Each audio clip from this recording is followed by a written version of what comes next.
Let's talk about theorem proving. It turned out that searching for a proof using search algorithm is more efficient than doing model checking by integrating all possible truth values for the propositions. So the main reason is that first of all, truth tables are exponentials and the number of propositions, and furthermore when we do inference we can simply ignore irrelevant information.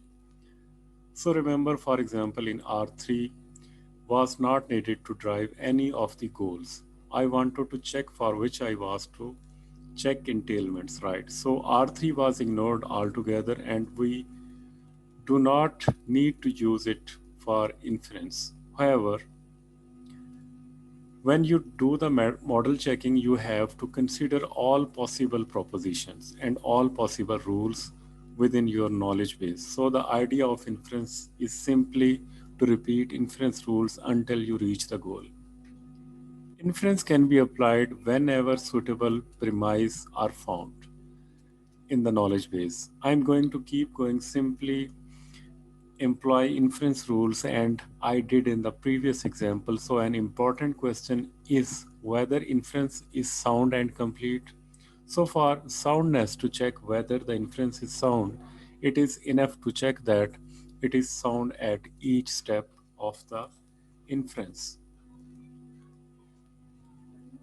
So to use the inference, we are going to use the different propositions that we properties or propositions we have seen earlier. For example, if you want to use mod exponents,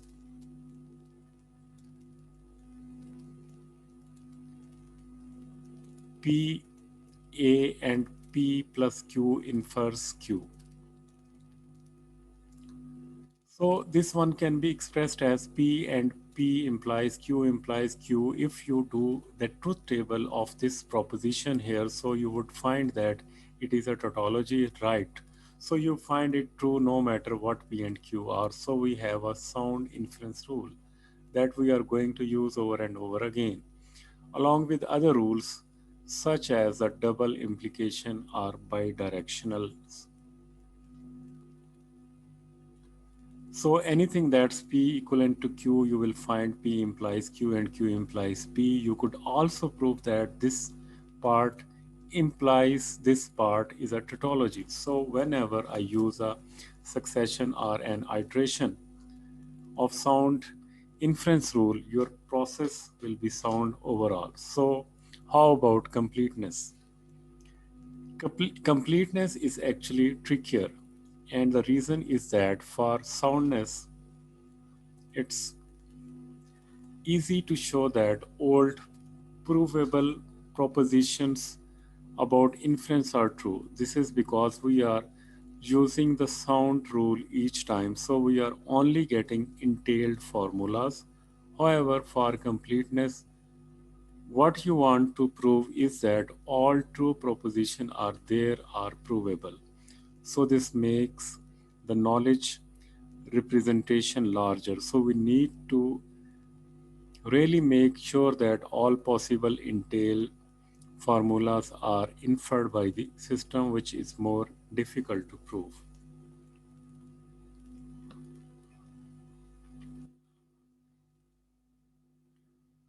In propositional logic, there are two ways: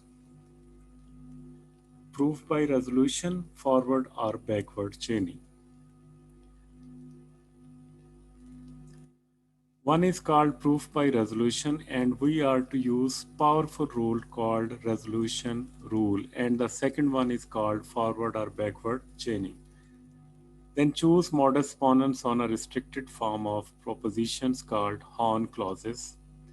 So modus ponens as is that looks like P implies Q, infer Q actually implies that we are using a knowledge base that has an implication of positive literals. This is not always possible if the knowledge base is exposed and expressed as an implication of positive literals. Then it's true that modus ponens is sound and complete, but if we cannot express knowledge base as using this form, then it is not possible to have a complete system with mod exponents.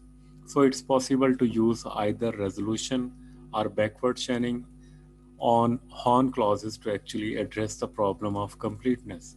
So far, resolution is actually one single inference rule that was invented by Robinson in 1965. Robinson plus search is it turned out to be complete and a sound inference algorithm.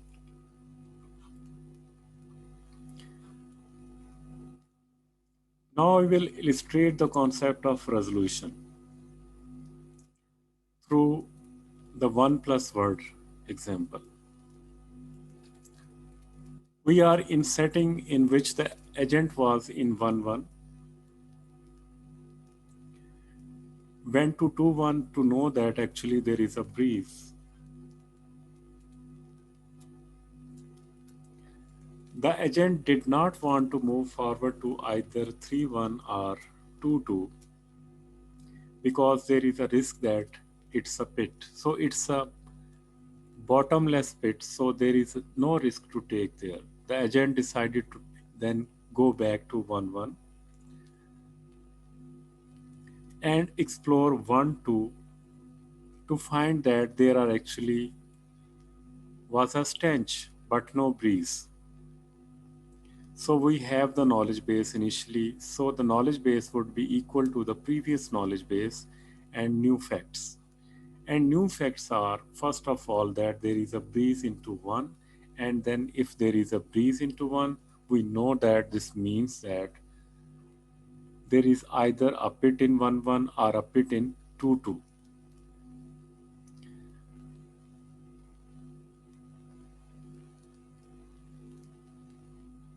So this will come and enrich the knowledge base. When the agent came back to 1-1 and posted it to 2-1-2, it felt a stench, in which case, but no breeze. So there is no breeze in the cell 1-2. Even though there is a breeze in 2-1, and we could also actually infer that there is no pit in 1-3 nor 2-2. And the reason is that if there was a pit here or here, then the agent would have felt a breeze here. So there is no pit in 2-2 and there is no pit in 1-3. So this new fact will come enrich the knowledge base. We also have the fact that we got these two elements here from the fact that if there is a breeze in 1-2, then this means that there is either a pit in 1-3 or a pit in 2-2.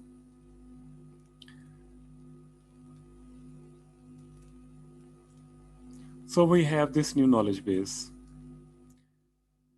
and we want to know whether we could infer from knowledge base or we could infer that actually there is a pit in 3-1 or not. So this is the question, and it turned out that actually there is a pit there. And the agent will infer that through some new inference called resolution. So the first thing to do is to look at what at P31 actually appears, and you see that P31 appears in B21. So we have B21 if and only if P11 or P22 or P31, which we can write as double implication. So just to save space here, I'm going to start right away by writing it as implication. B21 implies P11 or P22 or P31. So I'm going to put an and in between P11 or P22 or P31 implies B21. So this is the first step from this element here. I actually inferred this formula here by just splitting the bidirectional or the if and only if from this formula. Given that I have the conjunction, I'm going to pick one of the sides.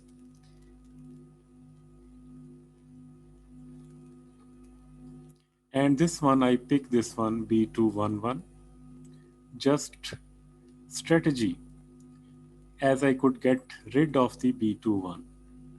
Because I know that in B21, B21 is true based on the new information from the knowledge base, B11 or P22 or P31. And they have also that B21 is true here. From these two by modus ponens, I can infer that I have, so we have P. I have P implies Q.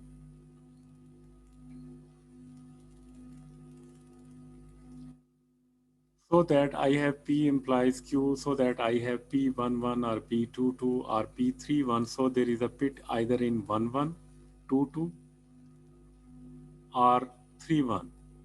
So now I know that actually there is no pit in 22, because if there was one, I would have felt a breeze here. So from the fact that here there is no pit in 2-2, this is where our resolution would come to work here. So we have actually, there is no pit in 2-2 and there is a pit in 2-2 here.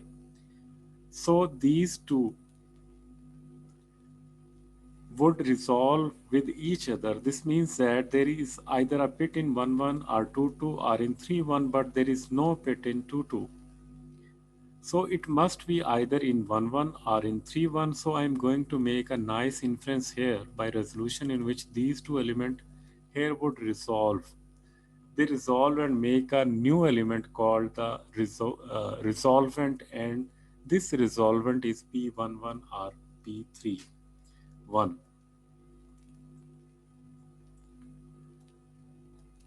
Then from this information I know that there is no pit in 1-1. This is by definition the starting point of the puzzle, so I know that there is no pit in 1-1. I would apply again the resolution here between not between 1-1 and pit in 1-1. In other words, there is a pit in 3-1 just because this is a resolvent of this 2 and it's here.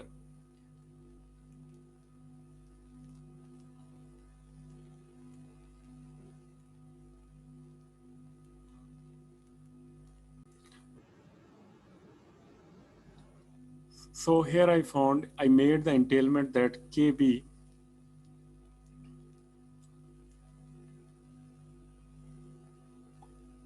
I made the entailment that KB actually is entailing that P31 is actually a pit. And actually this is decided by the Wumpus based on this resolution inference.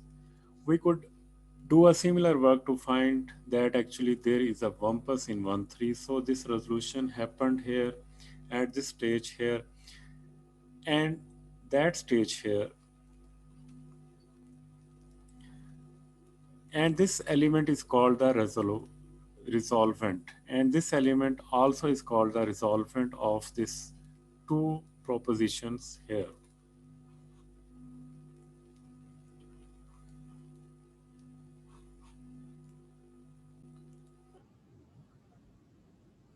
After this example, let's now talk more formally about resolution. Resolution is based on the concept of unit resolution, in which we have an inference rule of form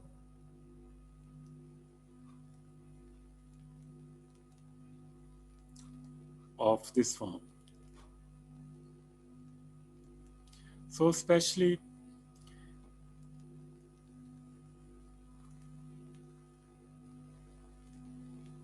this is called complementary literals, which means that one is a negation of the other one.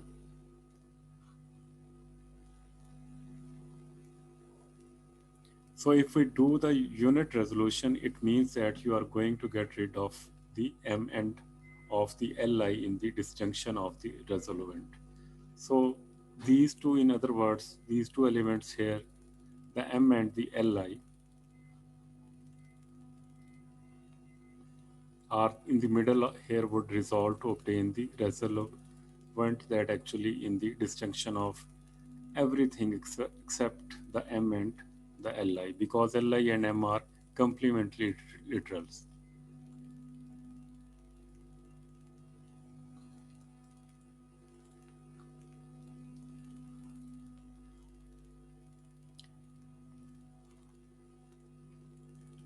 It is possible to generalize the unit resolution into more general form in which we have two clauses. We have these formation, and we have these two elements mi, li, and mj that are complementary literals. If one of them is the negation of the other one, then we could resolve these two clauses to the clause that has a disjunction of all the literals except li and mi.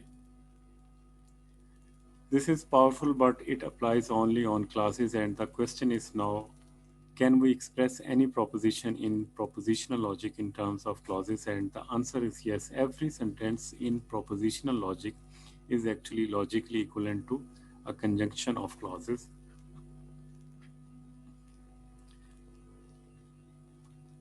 The conjunction normal form are CNF, which is a conjunction of disjunction of literals, in other words, a conjunction of clauses. So it is possible to prove that we are not only using a sound inference rule, because this makes sense. If you use the proof by truth table of this kind of resolution, you find that it is sound, and applying this resolution over and over again is sound, and it's also complete, and you can find the proof in the literature if you are interested about the completeness of the proof by resolution.